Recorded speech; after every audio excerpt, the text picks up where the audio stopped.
Good afternoon and welcome to the Native Wellness Power Hour on April 13th. And I'm doing this. Our friend is technology. Technology is our friend.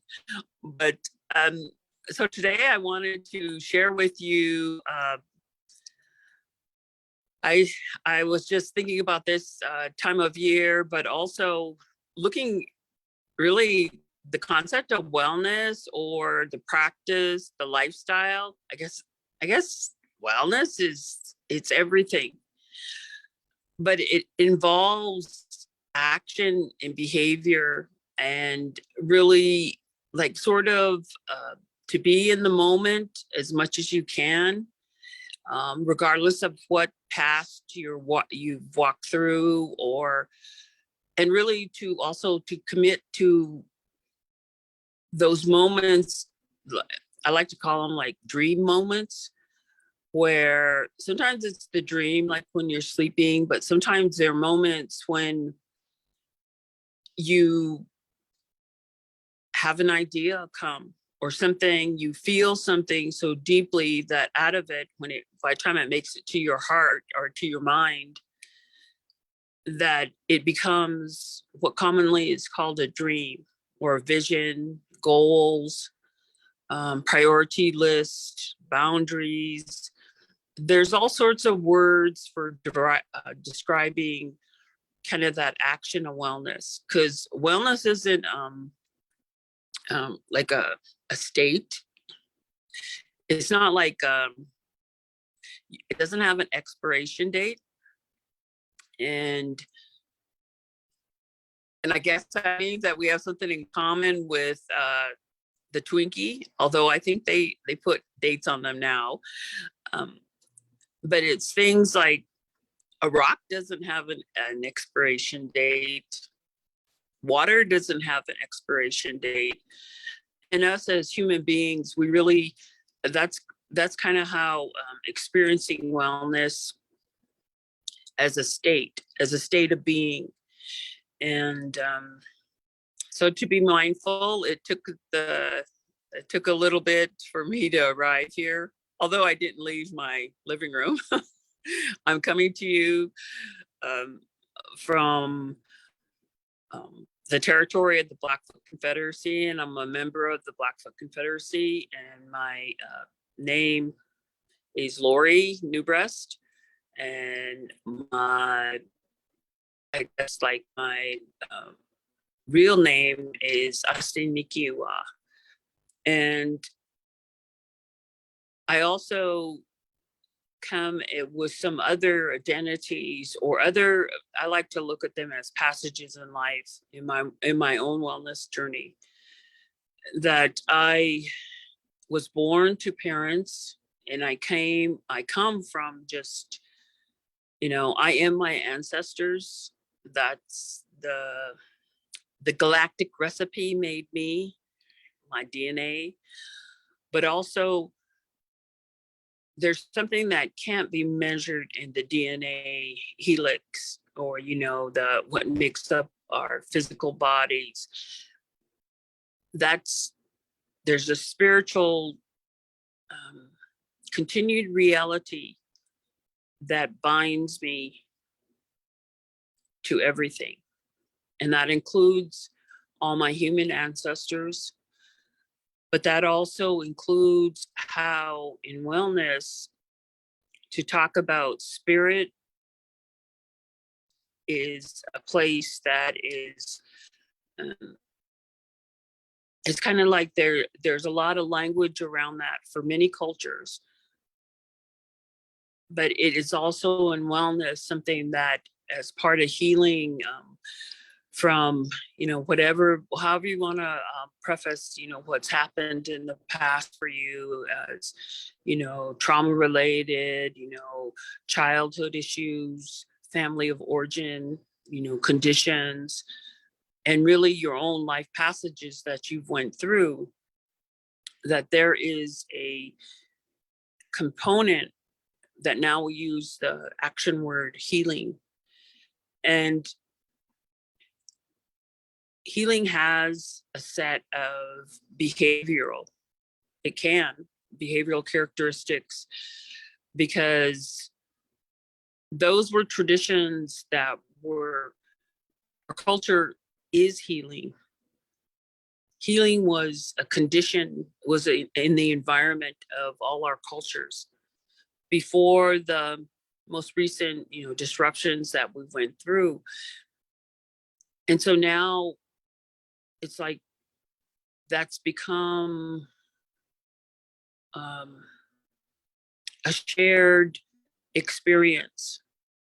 So when we get together, like many, if you follow the Native Wellness page or the National Association of Fatherhood and Families Association or White Bison or the Native Dads Network or the many other beautiful organizations that came together in Northern California in the land of the Wintu, and last week for what is now the new, if you want to say, the new breath of the wellness movement in Indian country. Although there are many camps of wellness, that's the difference between the one that I attended in the early 1990s and the one that beginning in the early 1980s, many, many, many, many, many tribes, Native communities, state recognized tribes began to have access to resources that they managed. Although it was a struggle sometimes to get full control over those or live your vision, but they all promoted in some way a restoration of our well-being.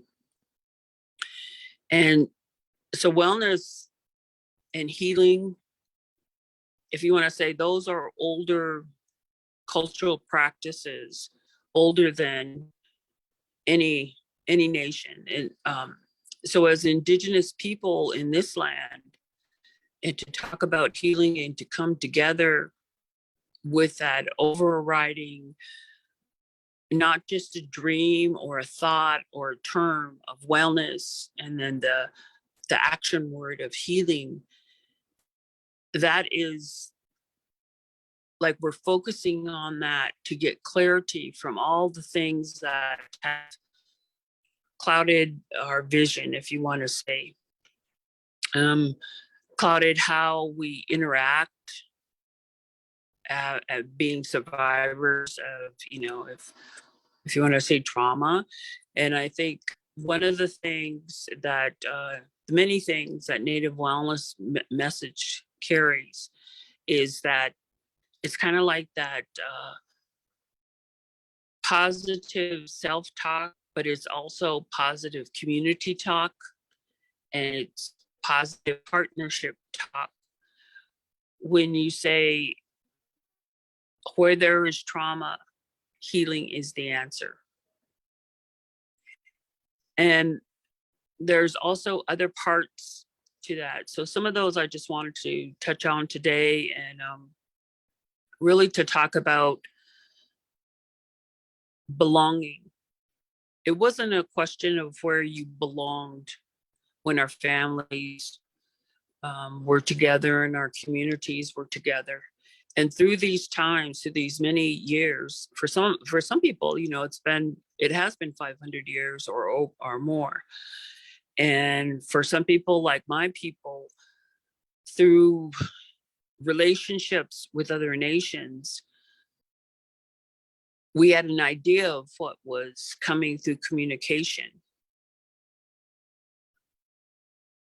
through relationships with other cultures that were not our own, but also all our, if you want to say, our ways of, and we all have these in our cultures, our ways of preparing, because we had relationships with everything, other humans, the world we lived in, and we were interconnected so that we noticed changes. And so today, maybe not where you are, but where I'm at, I'm in a different part on the Eastern Rocky Mountain front near the Canadian border. And we had a winter storm. So the temperatures are going to be in single digits, but we did not have heavy snowfall. And that is what we consider snow. And in other parts of the country, maybe in Arizona, where the next Healing Together conference will be held in 2023. They might be on, their flowers might all be in full bloom. Is to notice in wellness, wherever you are today, it's okay. Because all our journeys are different. We attend to things at different times. We sometimes aren't aware. It takes years. And early on in some of the, I'll just use this phrase, family of origin work that for myself, many times I just had to give myself those coachings. You know, I belong to the creator. And in those times of loneliness, like even during the pandemic, when I had to be quarantined, although I live, kind of like around, my relatives and stuff, there were times when it wasn't safe. And because of the pandemic, or where we had to all agree collectively in our community that we would all shelter in place. We would be extra careful. I can remember going into the tribal grocery store, which, has been many decades in development and so needed by our community. And even before the regulations on the outside world changed, all the cashiers, the workers, they even had on those surgical booties, they had on gowns, they had on masks, they had on shields, gloves. The store immediately set up so we could get food, but it would be safe as possible.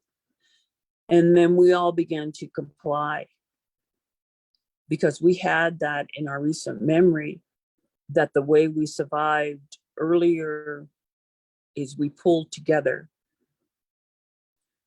And so in wellness, I feel that we're at that point again where we had a lot of time during the pandemic. And moving forward, as each generation contributes, if you want to say, they bring their gift and their offering to the wellness movement. They move some of the things that trouble us, harm us still, they address them. And it's like one fire is lit, and that's the fire of creativity, of hope, of it, made up of many people's journey to say for future generations. And there was,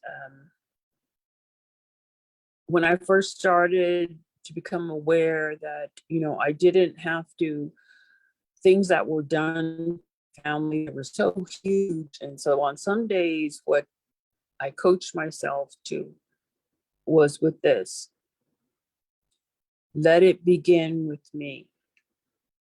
And when I would get into those places where maybe I see somebody still struggling, but understanding that at that moment, for my well-being, their well-being, the boundaries that I had to, for my well-being, their journey to honor, to respect, is on that day, I would pledge my wellness to them. Because I knew there wasn't the option to participate.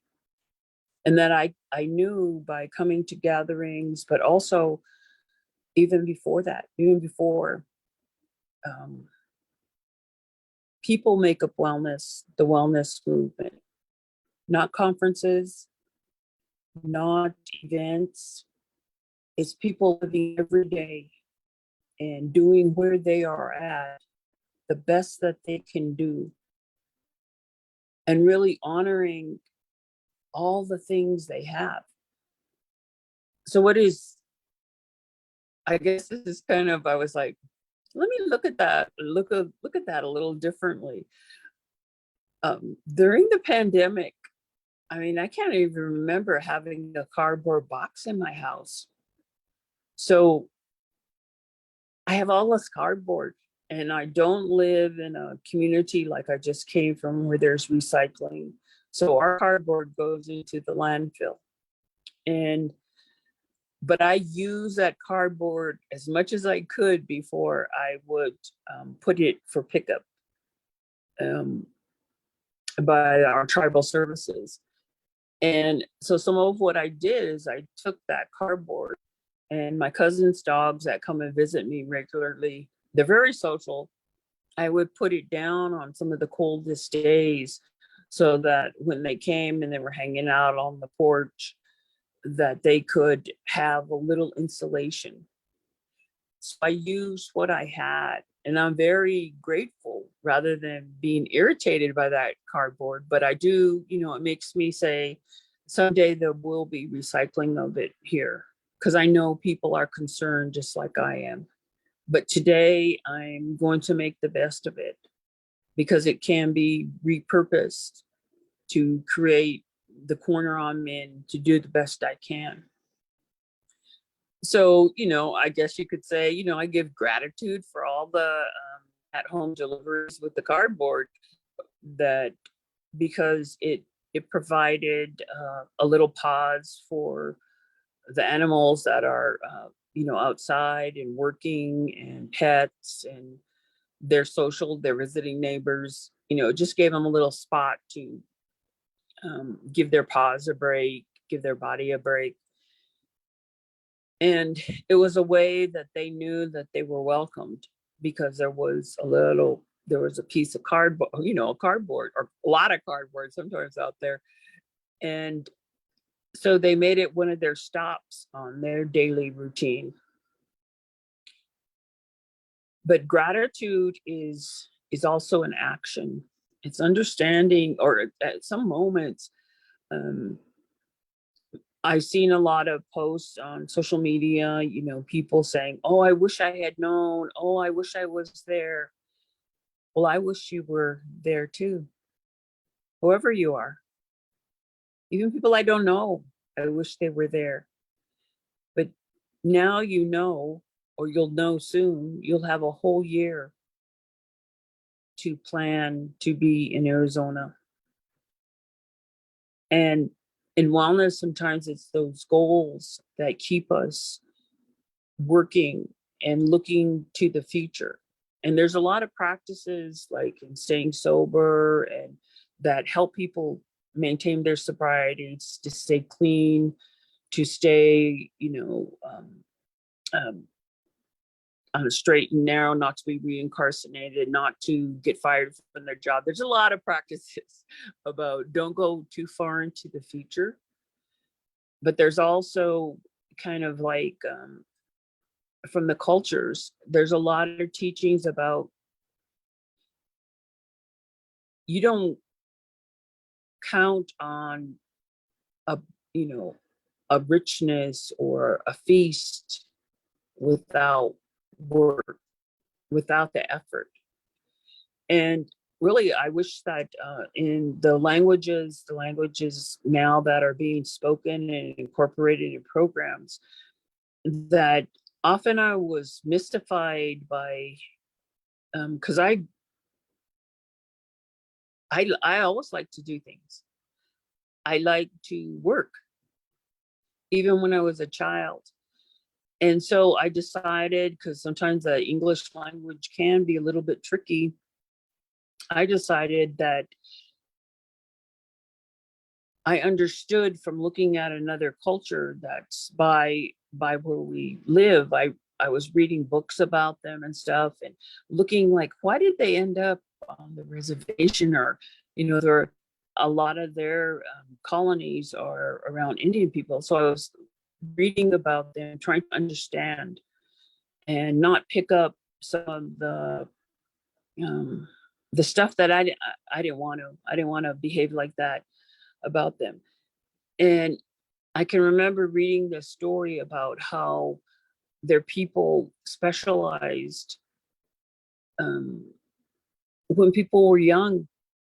They looked at what that child or that young person was good at, and they became a part of that group to contribute to the betterment, the whole. So it was like, this is my interpretation, my book review. So, you don't have to read it. It's called My Life as a Hutterite, but you don't have to read that book. Unless you want to. It's really interesting. But when I finished that book, because a lot of my relatives on this side of the reservation, they had a lot of friends that came from the colonies, and they helped our people. Sometimes they were the people that would hire my father, hire my grandparents, my grandmothers, my older cousins. They would pay them for their work. And reading about them, and then looking about, like, how did we learn, although we were so different, to get along? And they have this commitment. It's from their worldview about what work means. But what I understood through my eyes is that work was just like the other four-letter word. It was an action. So pray is also a four-letter word in the English language.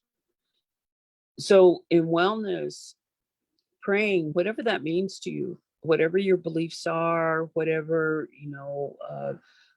you have come to know, and there's a lot of ways to describe it now. Sometimes people describe it as meditation, breath work, silence, but for me, really, where I was like, I understand why, anyway, maybe part of why they're here is because these people that are not, they're not indigenous, but to them, this is how I understood it. Work is prayer. And all the stories I grew up with, and all the things that I have seen, and part of my innate personality or behavior is working, movement, service. And it's also my birth position in the culture. So I would have been in, last century or 2 centuries ago, I would have been in a position as a female where I learned a lot of things. So from people freely taught, and according to our traditions, they would teach. You taught. If you knew, if you had, you taught. You shared, you transferred. But there's a part in there that counted on me to do that, what sometimes people describe as doing the footwork. So I would like to just encourage you today, like for a tangible thing. If it's, do the moccasin work, do the sandal work, do the barefoot work, do the whatever type of shoe you like. You can end up in the future at that next gathering. So encourage people.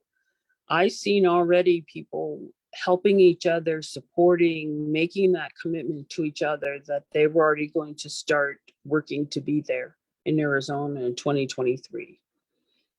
So there'll be many opportunities like that. Powwows are starting again, gatherings are starting again. And in wellness, it's really part of the gift, I think, of that you can make new friends. You can get, if, at some points, we all come from family situations or childhood situations. And at some points in the healing, people's journey has been that they get a new family, they get the family of support, or they get the men's circles or the women's circles or the non-binary circles or the two-spirited circles or the boys circles, the girls circles. They get those circles of people that are their support, merely as everyone's sharing everyone is on their own path. What they share is that value that we all belong to wellness. We all belong to a different way, and that we can heal. And it's part of many paths. I like to think of it as, many paths, but we're on a journey together. Because really what guides for me that journey, and one of the commitments, that Native Wellness has, and many other organizations, nobody owns hope. And in this organization, to respect those teachings of how you connect, how our ancestors left those stories, those traditions, those songs, the language, the intention. And they left their very, if you want to say, they left the creators, all the ancestors' face is your face. And the creator has gifted us that. So many paths, but it's that we, as Indigenous people, Niswitipi, that's what we call, that's what we call the real people, or if you want to say, like, yeah, that's good enough in English. And we all belong to that common, but we each have individual paths to get there. But it's belonging. And one of the things that are, I guess, one of the gifts that I feel I was gifted, I didn't think, I didn't know, I just went there, was that trust that is being restored. Trust and respect. That's not just talk about a poster, or that it's not, some thought that we have to yet to realize. I seen it. So if you were unable to, last week, that's from my experience. I want to tell that story to you. I seen that. Trust and respect. And the action of respect is forming connections, is relationships. And often when I'm asked by people outside of my community, like with, they'll want to, even if it's like a jurisdictional issue, or, I guess I'll stay relevant, a taxation issue.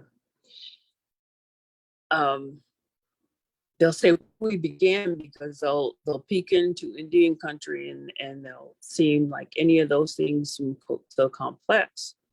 But I always encourage people, it's relationships. So as we move forward, and the living generation, we all have some contribution, whether you are mindful of it or aware of it.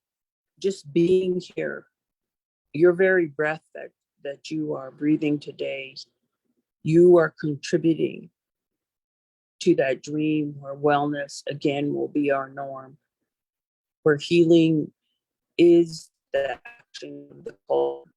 It's a norm. It's every day. It's an everyday thing. And those principles, all of them, belonging, trust, relationships, core beliefs, like I can use all sorts of English language, but they are real. They're tangible. They're things you can smell and taste. And I was joking where to people before the conference, like, I'm gonna get to smell Indians again. So, and I got to smell grease too, though, but grease wafting in the air, because I hadn't really smelled good grease because I had a mask on. Even outside in some places, some communities that I had to, go shopping in or be around, or even in my own community.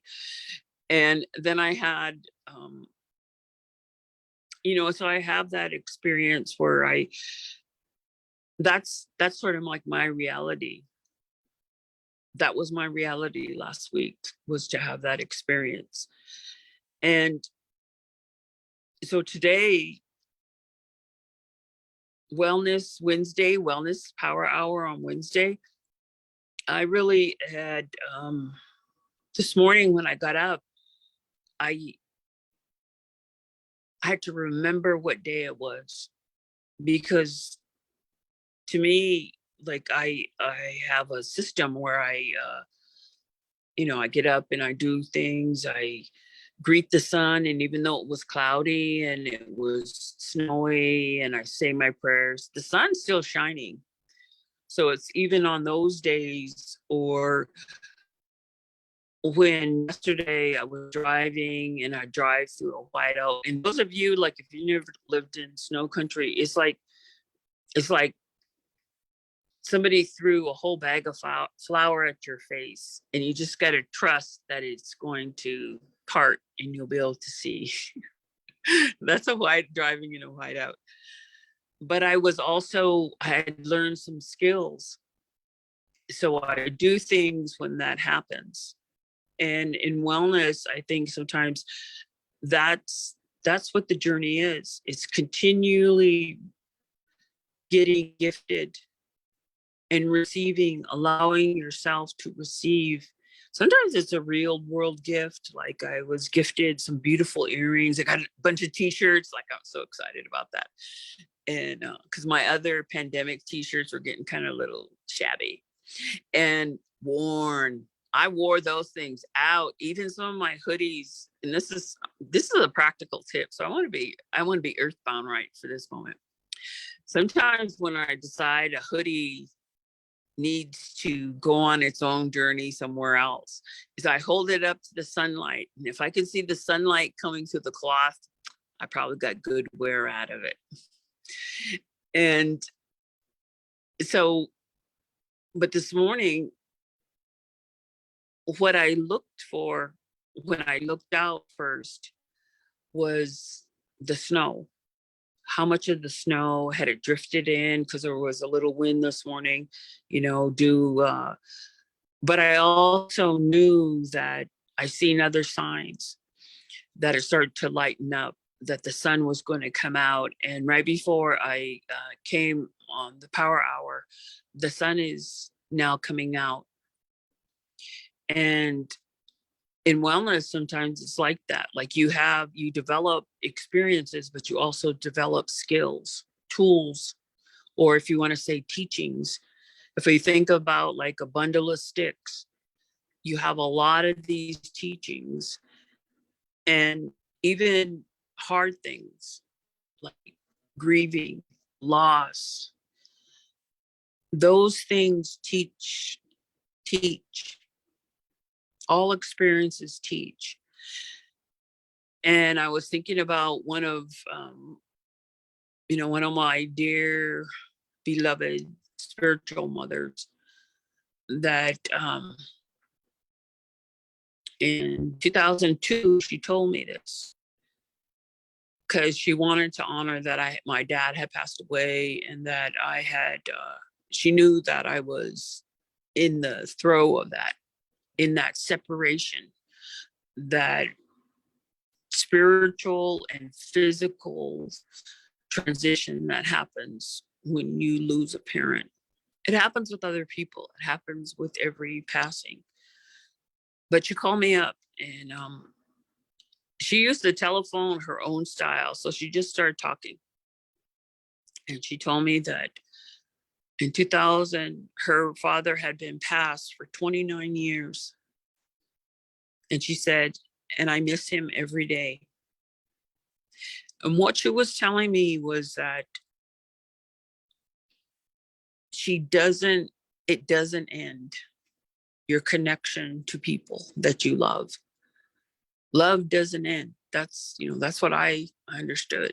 And then she also gave me a tip that I thought about her a lot when I was coming home last week, because I got to make new friends. Because she said, not you have to do this. She said somebody else had told her, one of the things that about living long is you always make new friends. You always make new friends. But she knew, right then. And then she said, I'll see you soon. And then that was the end of the conversation. And I had a lot of conversations during that time, but I also had a severe sleep deprivation from, um, yeah, from, the care that my dad needed at the end. And so I don't remember all those conversations, but I remember hers, because I knew I got a lot of love from people and care, but those things have prepared me also for right now. So as we move to another season of, the global human experience of being in a pandemic, there will be new people, and there will be opportunity to once again gather with those people we love. We still have to be careful. It's not over. You have to be, take care of yourself in those situations and be aware. But you also have to just be you. So we're coming up on I think it's like we're in different rites of passages, all of us, to re-engage, recommit, re-belong, retrust, re-establish relationships or form new ones. And sometimes you're gifted friendships when you least expect it. Or I received a message from somebody even prior to the pandemic, things had changed so much that, the reports of connection where we shared a lot of time on a similar journey. And then that task ended for us. And I still thought about them, and I still heard, news of them, but our connection wasn't as close. And I got a message from them right before I went to California. So we're all free to do that. Recommit to those, to restore, to shore up, to have, birthdays again, to have celebrations again with those that we already loved. But I would say one of the skills, the tools that I'm grateful for, that what I've learned so far, that this far into the pandemic, I knew I may have been physically alone at some parts, sometimes, but I also knew I wasn't alone, because I knew every human family on the globe was impacted by this. So I was very mindful, and that's a very I just want to honor that connection, because I could feel it. I could feel that connectedness to other living generations.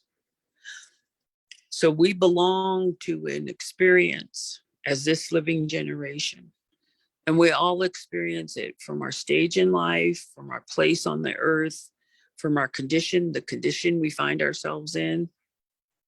And right before I came on this call, or the Power Hour, I was also seeing somebody virtually that I had seen them maybe like a year ago in a large group meeting. But now there is the real promise and hope that we will be together again in close proximity. And my only tip is that if you have not worn perfume or cologne or your body spray or even your hairspray for a long time, give it a little sniff test, or your hair gel, your hair product. Just make sure it still smells good and don't overdo it.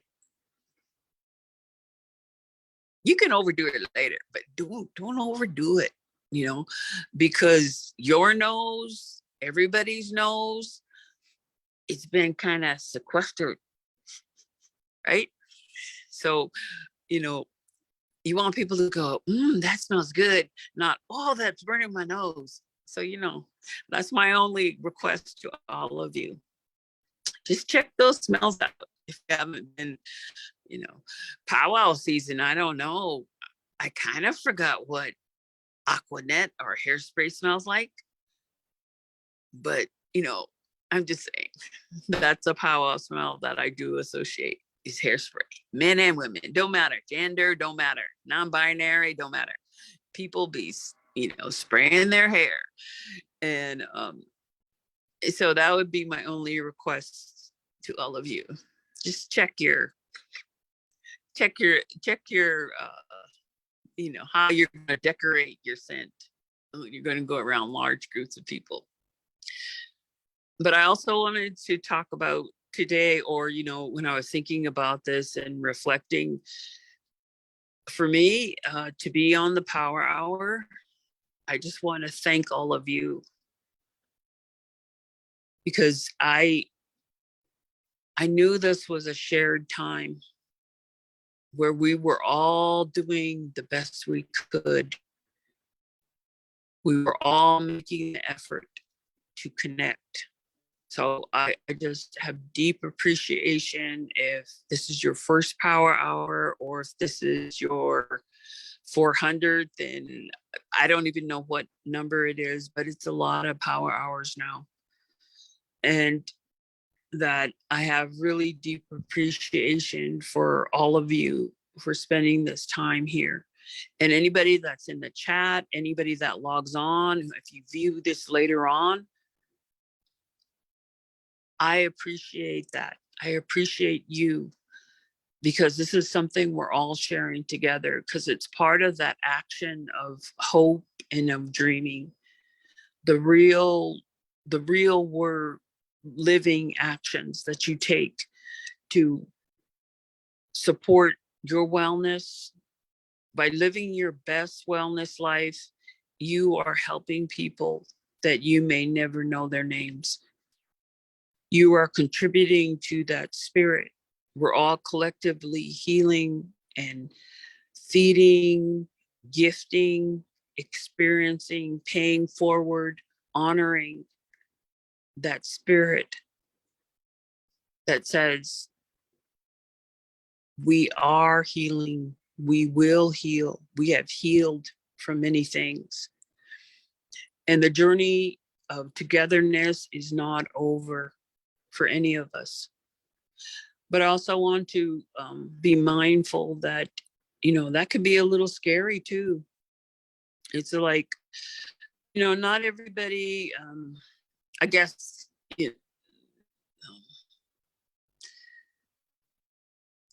maybe the thought of being around, 350 plus Indians might be scary, and it might be, but it's okay. Because this is something that I often remind myself. that hesitancy, or maybe that if people felt anxious about being together again, or maybe you're anticipating now, going out of your comfort bubble, or even some places that may feel a little uncomfortable as you're moving around. But I also remember this, like I think it's an unknown or unattributed author quote that I seen in one of the books, one of the the wellness books, and it's that courage is fear that has said its prayers. And to really honor that we're moving together again, that it's okay to take those. It's like testing the water of you don't know if the lake is warm or freezing. Like right now, I would not suggest anybody swim in any of the lakes or rivers near me. One, some of them, have a lot, but they're cold because they have the snow runoff. But it's like that. You're putting your toe in, kind of seeing the temperature, and just to really honor that process for yourself, and it will be okay. The challenges are still there. We'll pick them back up, and collectively we can move so many things in a way that we have trailblazers among us in the wellness movement of this living generation, but we're all the descendants of trailblazers. Somebody somewhere in your lineage right now that you carry made it. And all our lives are wellness miracles. We're miracles that we were able to come to life here, to be born. And the future generations, that's the promise. That's the promise that when, I guess in, I don't know, 2075, when they're having their conference, I don't know where it will be at in the galaxy, but that they can say, our ancestors in 2020 did this. I heard the story. Because the other thing that over and over I've heard throughout my journey from people who have helped me in teachings, but also, just listening. So I've heard people say truth. There's all kinds of sayings about truth, but really, to be real, truth is itself freedom. Truth can help you. And true to yourself, true to your path, discovering what that is through opportunities to really appreciate the unique. There's only one of you. Even if you're a twin, there's only one of you. And you have a purpose, you have a path, and you belong as a living generation. And we're all in this hour, we kind of take a pause. We have a point of connection, and people that listen after. I didn't know, I had during the pandemic, I rewatched some of my happy shows, even the scary ones. That's another power hour. But just because I knew the narrative. But our narrative of wellness that we are all creating individually, it's made up of unique human beings. And you out there in Power Hour land, now I'm not trying to colonize anything, but you in Power Hour land, you are unique. We need you. I'm looking forward to seeing you in real life or on this continued medium that was a blessing in many ways for all of us, and that we all belong to those hopes and dreams and promises and vows that our ancestors made, that the generations coming, not all suffering would go away, but it will be lessened. There will be more solutions. We'll have figured out so many things. And we're all part of that promise of the future. And the future is at whatever time, 1 minute after this power hour ends, that's the future.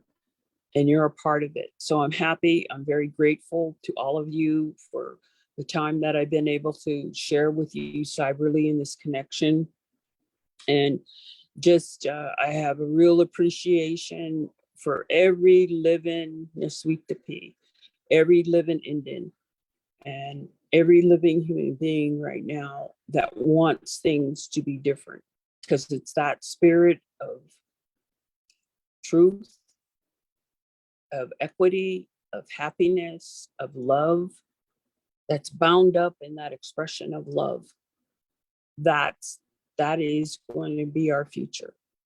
So I wish you well, and thank you so much for joining the Native Wellness Power Hour. And I look forward to the time when I could see you again. So have a beautiful day, and I'll see you later.